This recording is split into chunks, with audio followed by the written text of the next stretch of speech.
So the Atlanta Falcons beat the Cleveland Browns 23-20. So a prediction that I was finally wrong about.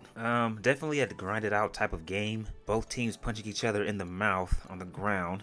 Cleveland ran the ball for a total of 177 yards, 2 touchdowns. They ran the ball a total of 35 times. Now I had picked Cleveland to win this game before the season started because I assumed that Deshaun was going to be playing, and of course Myles Garrett was going to be playing. And I think Cleveland could use a guy like Deshaun Watson, because this is a roster that has a lot of talent, definitely on offense. I thought Myles Garrett was sorely missed in this game, given the fact that Atlanta didn't really do too well throwing the football, and Cleveland's defensive front had a hard time peeling off their offensive assignments, I thought. And when you have a quarterback like Marcus Mariota, who in this game was running around and throwing off his back foot, like he had a pass that he tried to throw to Drake London, it looked awkward and terrible. A guy like Myles Garrett would have been very useful in certain situations, to where Marcus Mariota wasn't able to find anybody downfield to throw it to, and he's scrambling out of the pocket trying to buy time. So your best pass rusher was definitely missed in this game,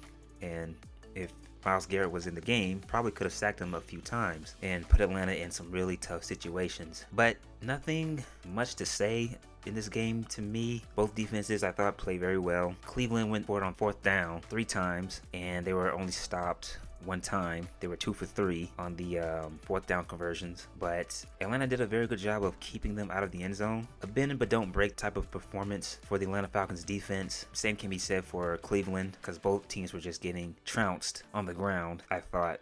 Jacoby Brissett, 21 for 35, 234 yards, 1 interception. He was sacked 1 time. I like Jacoby Brissett. I thought he played okay. He's a guy that I look at, that I think whatever team he's on, the coaches try to keep the game plan kind of simple for him. He just seems like a guy that you want to just do enough. He seems like a game manager type of quarterback. Given the fact that he's in Cleveland now with Nick Chubb and Kareem Hunt, they're running the ball a lot more, and I think it's to protect Jacoby's inability to spread the ball down the field and throw guys open, make those tough throws, and I don't think he's capable of doing that. He's capable of getting to guys who are wide open, and he'll occasionally make a tough throw. He had a beautiful deep ball, I believe it was in the 2nd quarter, but Atlanta kept him out of the end zone. He had another chance to hit on a big play in this game, but he ended up throwing the ball towards the sideline, and his receiver wasn't able to catch it. Oh, he did run the ball 5 times and had 16 yards rushing and ran for 1 touchdown. Nick Chubb was unbelievable. 19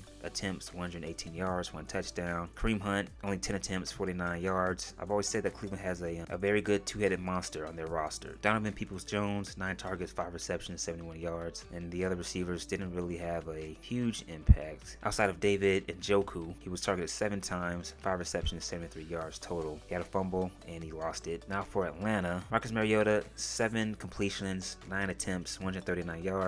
1 interception. He had one of those interceptions as to where, me personally, I like to give credit to the DB, so I'll cut the quarterback a little bit of slack. Denzel Ward made a nice play on the ball by jumping in front of Drake London, but this was by far, in my opinion, Marcus Mariota's worst performance of the season so far. And I haven't really thought he's looked great or good. I mean, he's had some, kind of performances, but I don't know. He just keeps turning the ball over, and he's turned the ball over every single game so far, and he had a fumble. Just can't seem to protect the football well enough. Tyler Algier, good showing from him, 10 attempts, 84 yards rushing. Caleb Huntley, he had a nice day, running hard, 10 attempts, 56 yards, and 1 touchdown. Cordell Patterson, he got hurt, unfortunately. Only 9 attempts, 38 yards total. And the Falcons receivers had a pretty quiet day. No one on this receiving core had over 10 receptions or 10 targets, and neither one of them had over 3 receptions. So, I mean, nothing much to this game to me.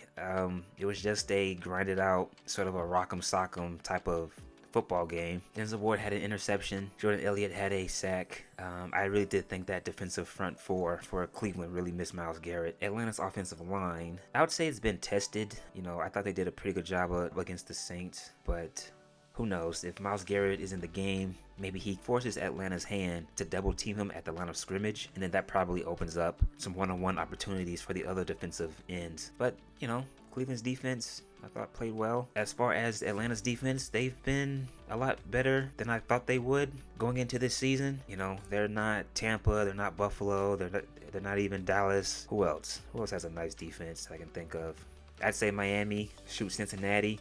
They're not up there with the best of the best, but they're okay. They're okay. They're creating turnovers 2 games in a row now where they have ended their opponent's drives on defensive stops. AJ Terrell, it looks like he's back into a groove. Amari Cooper was kept in check this entire game. He only had 1 reception. DeAndre Alford had 1 INT. That was at the end of the game. Grady Jarrett had 1 sack coming at the end of the game. Jalen Hawkins, he forced a fumble. Like I said, they're getting teams off the field on 3rd downs. They're creating turnovers. They're getting after the quarterback. And now teams are probably going to try and run the ball down their throats after watching this game. You know, once they look at the game film from this game, teams are probably going to try and make it one-dimensional, wear out Atlanta's defense on the ground. So we'll see going forward, but all in all, good win for the Falcons. Next week they play the Bucs, so that'll be a real test. They cannot turn the ball over against that defense. They can't do it. As far as the Cleveland Browns are concerned, you're 2-2 with Jacoby Brissett.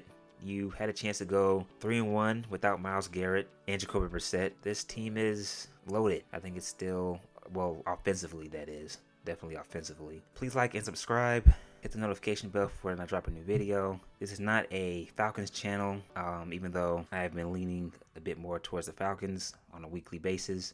But this is not solely a Falcons channel. I do talk about other teams. So please like it and subscribe. That is it. I am out.